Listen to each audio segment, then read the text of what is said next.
This is Wake Up New Bedford. I'm Marcus Coward, and I'm here with Brandon Medeiros. And so, speaking of the location, speaking of Inner Circle, how did you come up with the name?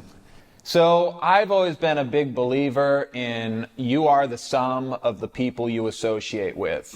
So hence the name Inner Circle. The people in my inner circle, I would tend to believe, are positive, are productive people that want to better themselves. And that's why we named the gym the Inner Circle, because anybody that trains here is going to have the mentality of wanting to better themselves. When we first looked at this spot, it was a storage facility. Exactly, yeah. You know, there was just equipment being stored here. Everything was white. We painted everything black. You know, and it's just nice to see where we started and to where the gym is now. Yeah, it's impressive. I appreciate that. Really impressive, because it looks amazing. I mean, and people will see we have photos and B-roll, but this is a really nice space. And Thank you. Turned it into something really special. So That means a lot. Thank you. and fantastic parking, by the way. Oh, It's hard to come by, but, you know, That was one of the main reasons why we Absolutely. wanted to, you know, do this Absolutely. space. So Super important. Yeah. And so now, and by the way, we're borderline South End, borderline Dartmouth. Like, how do you describe where this is to people? Or do you just give them the address? Yeah. Typically, we give them the address. I mean, Expos has always been a popular spot. People kind of know where that's at. The Cove Walk down next to Cali Ritos.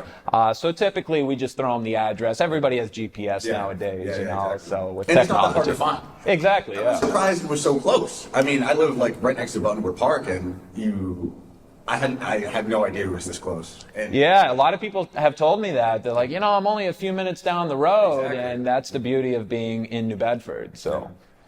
I guess maybe a better question is, do you advertise to other cities or really just to the people in New Bedford? Sure, yeah. I mean, anybody that's in the general proximity, right, that's willing to come and train here at the Inner Circle is more than welcome, you know, whether that be anywhere in New England, you know.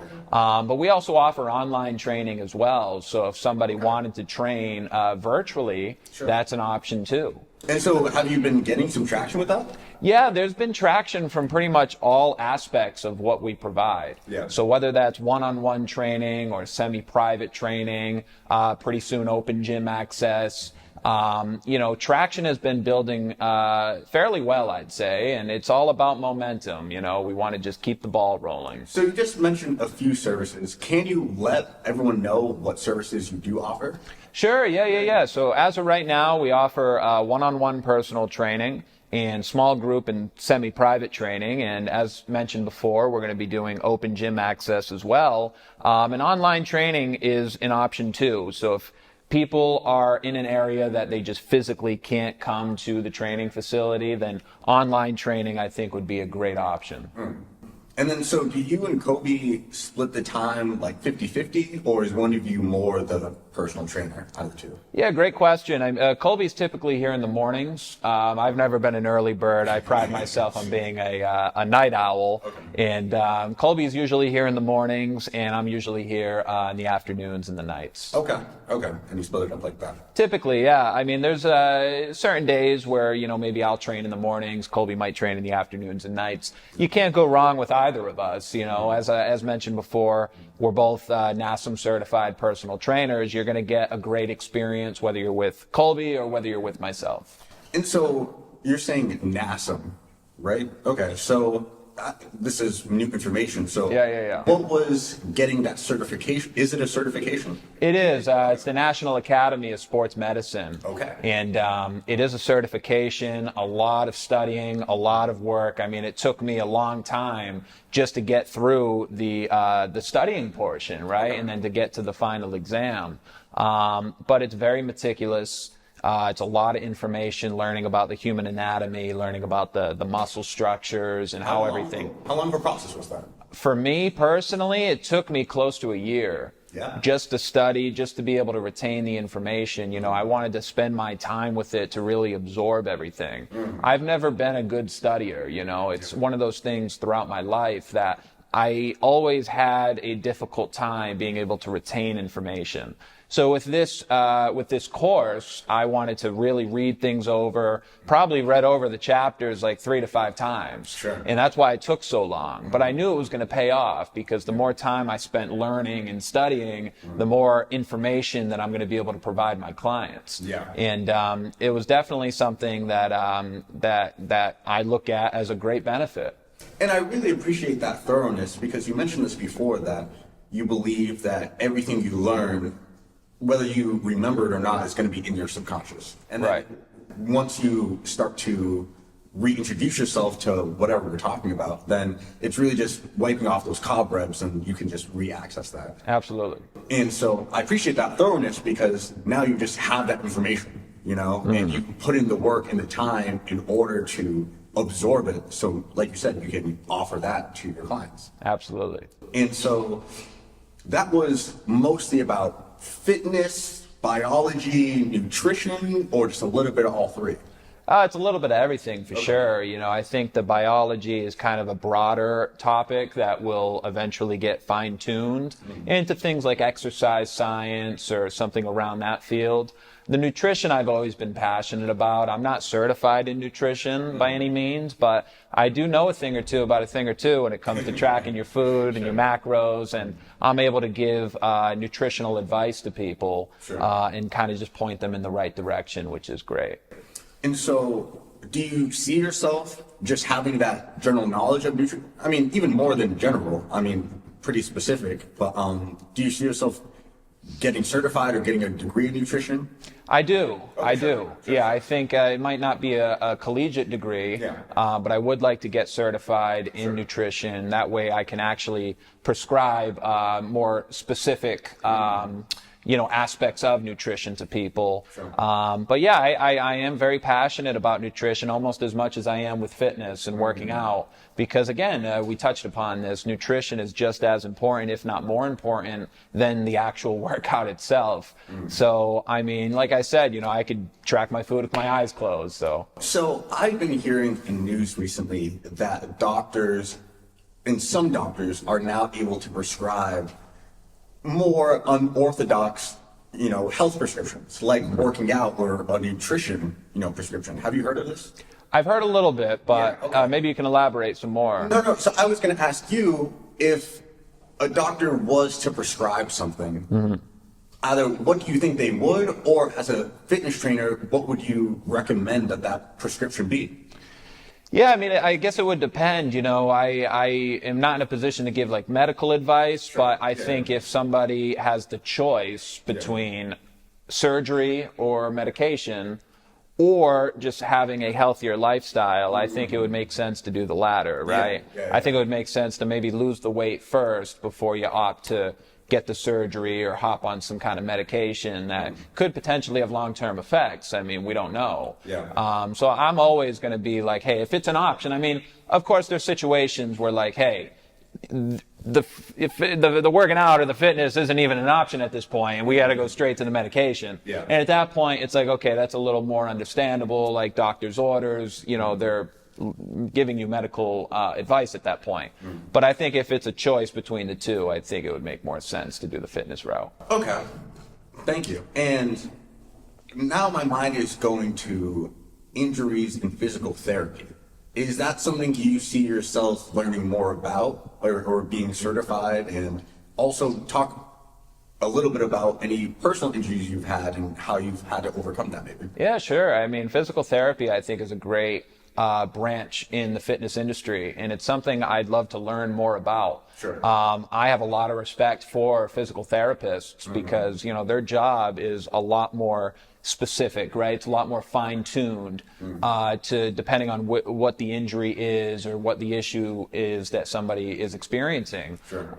Regarding any injuries that I've had, just general soreness or discomfort, nothing that's, put me on the shelf per se.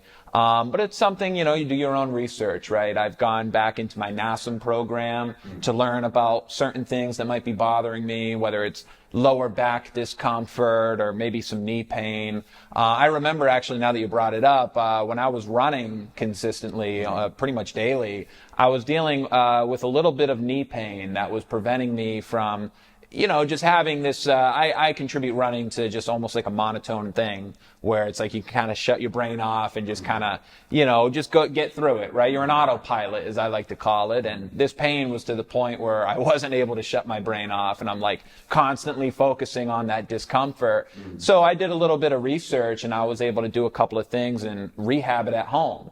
And I think a lot of people can do that to a certain extent. There does come a point in time where you may just be doing more harm than good, and you'd want to see a professional, whether it's a physical therapist or a doctor or whatever it may be. But I do think there's a lot of things that people don't do enough of. For example, stretching. Oh my goodness, yes. I think motion is the lotion, and stretching is really going to help you with things like general soreness or just back pain. Longevity. And longevity, absolutely. Yeah. Okay, so now going back to your studies and your aspirations and learning more, you are interested in studying biology, and not just interested, you're going to school for it. Okay, so what are you most interested in biology and excited to learn, and what challenges, I guess, what's the most challenging thing you see yourself coming across in biology? Okay. Yeah, to answer the second question, it's definitely taking the math courses. Okay. Math has never been my strong suit, and I know there's a lot of that I need to take. I mean, I've been putting it off as long as I could, semester to semester. But I'd say that's been the most challenging thing for me, just kind of thinking, in the beginning, right, having to go through school. With biology, I think the most enjoyable thing is being able to learn more about how the human body works. The human body is just like the ocean. I mean, it's like unexplored to a certain extent. There's so many things that our body is capable of doing. And just like in the ocean, there could be different, species out there that we don't even know about. And I think the human body is capable of a lot more than what we limit ourselves to. Sure. And so do you prescribe to that old anecdote that we might only be using like 10% of our brain? I don't know if it's that specific, but I do think there's a lot of truth behind it. I think the human brain is obviously, I think it's more powerful than a computer, really. I think our brain is capable. I mean, you've probably seen the movie Limitless, right? With Bradley Cooper, I believe it is. Yeah. And, obviously, I don't know if we're ever going to get to that point, but I think, the brain can achieve more than what we limit ourselves to. Yeah. For example, we talked about this before with David Goggins. I mean, I'm sure David Goggins at one point didn't think he'd be running ultra marathons. And here he is now running multiple ultra marathons. So I think, if we expand our brains and get out of this, okay, I'm just doing this 9 to 5 routine or whatever it is that you're doing on a daily basis, I think anybody's capable of much more. And so I'm glad you bring up David Goggins again, because in part one, I wanted to ask you, because you gave some of the things he's been through and some of who he is, but if you could sum to someone who doesn't know David Goggins, who is he? To me, David Goggins is an inspiration. David Goggins is the bar. Okay, and when I say the bar, I mean something that you're trying to achieve, something you're trying to grab that brass ring, right? And that way you can try to better yourself. And I look at David Goggins as that brass ring. He's a huge inspiration, As I mentioned before, I can't relate to his upbringing. I can't relate to his childhood. I've read both of his books, Can't Hurt Me and Never Finished, which was the sequel. In Can't Hurt Me, Goggins talks a lot about his childhood trauma. And again, I can't necessarily relate to the specifics, but what I can relate to is being able to change your life and change the perception of who you are. We all have a perception of who we are, right? And for me, for a long time, I was a salesman. I was a guy that Really did good at it, well. by the way. I appreciate that. Yeah. You know, a retail salesman, but I was really good at it. And that was my perception of who I was. I'm just a really good salesman. Yeah. And I was okay with that at the time, but that was my whole purpose. If I wasn't doing well in my sales job, then I didn't have purpose. And that was a terrible connection to have for me. So being able to change that and be like, you know, I'm so much more than just being a 9-to-5 retail salesman. Absolutely. And these are the things that I can accomplish if I just set a plan and I take action. And I think a lot of people are stuck in that mindset of, I'm really good at this and I'm okay with that. And maybe that is, you know, good for you to go through the day to day, but I think we are capable of doing much more. Yeah. And whether that's starting a movement, whether that's, you know, bringing the community together, I think there's a lot of things that people can get done if they just broaden their horizons. And so you're telling me off camera that you have met David Goggins. You showed me a picture. I have, yeah. And you went to an event where he was the main speaker. Yes. Is there one thing that stands out that you learned from that experience from David Goggins? Yeah, absolutely. It's the job is only done when you are finished, okay? So the job's not done when you're tired or you feel like, you know, that you've done enough. The job is done when you are done, right? So, for example, if you got to go run 10 miles, you're done when the 10 miles are up. Yeah. That's it. You're not done when you feel like being done. Yeah. So I think David Goggins, you know, something that I really took away from that experience is staying hard isn't just a motivational thing. It's not like, hey, you know, I feel like staying hard today. It's a daily grind, okay? It's a season to season circle. It's not just going to be, oh, you know, I feel like grinding for the next month and that's it. For me, it's a lifestyle. You know, you got to stay hard, you know, and that's what he's all about. And so now moving into some of your favorite moments throughout this journey, this fitness journey, when you hit rock bottom, turn your life around and flip the switch. I want to ask you your favorite moments outside of the gym, personally, like that story with David Goggins is a perfect example, but then also some of your favorite moments with clients. And are there any specific stories that stand out, especially with your clients, that are a little bit more inspirational, that made a mark on you, or just that whole experience? Absolutely. One that stands out to me, and we talked about this off camera, is with Semi. Yeah. We both know Semi, went to school with him, right, at Nativity Prep. And Semi is the type of guy that he'll come here, he'll work out, you know, he's great for my semi-private groups. Sometimes we'll do some one-on-one training. And then I can ask Semi if I'm going to do my own workout, you know, as I talked to you before, and if I'm working out, I'm like, hey, Semi, you know, if you want to come in, complimentary, come get a workout with me. I'm going to do my routine. You just follow along. And Semi's the kind of guy where, hey, I'll be there, you know, no problem. And he'll come in and he'll stay the whole workout and he'll motivate me and I'll motivate him. And it's one of those things where I know he wants to become the best version of himself. I see it. Yeah. You know, he wants to achieve greatness. And Semi and I even went to Monday Night Raw in Boston at the TD Garden, you know. So outside of the working out, I think Semi and I have become really good friends. That's amazing. Which is always great because you wanna enjoy the time that you spend with people, whether they're clients or whether they're just, you know, companions, whatever it may be. And it's nice to know that Semi and I have been able to build a really good relationship. And that is actually really nice to hear. I mean, because I follow you on Instagram and I see him pop up a lot, but I am glad that you guys are able to grow that relationship, and it's not just working out, but you guys are growing closer together. Absolutely, and we touched upon the name Inner Circle, right? Yeah. And Semi's the kind of guy that I'd want in my inner circle. Yes. He's a caring guy, you know, one of the most genuine people I've ever met. Hardworking, of course, and he'll come from work sometimes, still in his work outfit, and he'll go change in the bathroom, he'll put his gym clothes on, and I can see he's dedicated. Yeah. Okay. You know, like I said, motivation comes and goes, but Semi has that discipline now, and he's able to, you know, get a great workout in when he comes in. And get after it. And get after it. Exactly. So I want to ask you about success. And so don't let me forget that, but just saying get after it. Are there any phrases that you find yourself repeating or that you live by? Oh yeah, I mean, we mentioned "stay hard," right? Which we got right over there on the flag from David Goggins. Okay. Who's going to carry the boats and the logs? Another one from David Goggins. And what that means is, who's going to do the hard stuff in life? You know, who's going to be the guy that's going to say, hey, even though that's the more challenging option and I can go the easy way, but I'm going to choose the challenging option 10 out of 10 times. Who's going to be that guy?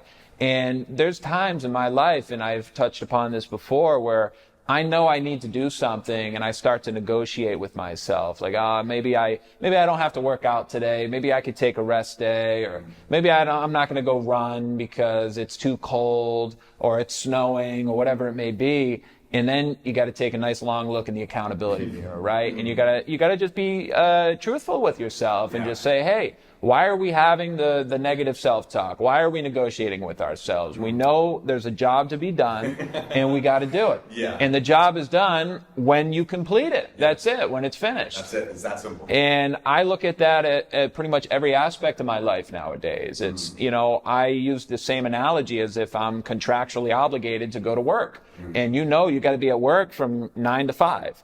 And that's it. And you don't debate it. You don't question it. You just go to work and you do your job. So even if you're having a bad day and you're just like, man, I feel tired, I don't feel motivated, you rely on your discipline and you get it done. If it might not be the best workout you've ever had, it might not be the most, the best project you've ever done, but as long as you're putting in the effort, I think that pays dividends. Absolutely. And last question to end with. Do you feel successful right now? You know, it's tough to say. I don't really have a definition of success. When I was younger, I always thought success was being a billionaire, was having 10 yachts and 10 mansions and sports cars and all that. So I think at the end of the day, my definition of success currently is being happy. I think being happy, truly, genuinely happy, would make any person successful. And that's what I'm trying to find. I am happy currently, but I think there's more that I could achieve in life that is going to add to my personal fulfillment. So it's not about the money anymore. It's not about, being the next Elon Musk, right? It's just about being happy. I can't imagine a better way to end. And so this has been Wake Up New Bedford. I'm here with Brandon Medeiros, who is a personal trainer, fitness trainer, and is going back to school to learn more. And we're in Inner Circle, his gym. This has been part 2. Catch us in part 1 also, and we'll see you in the next episode. Peace.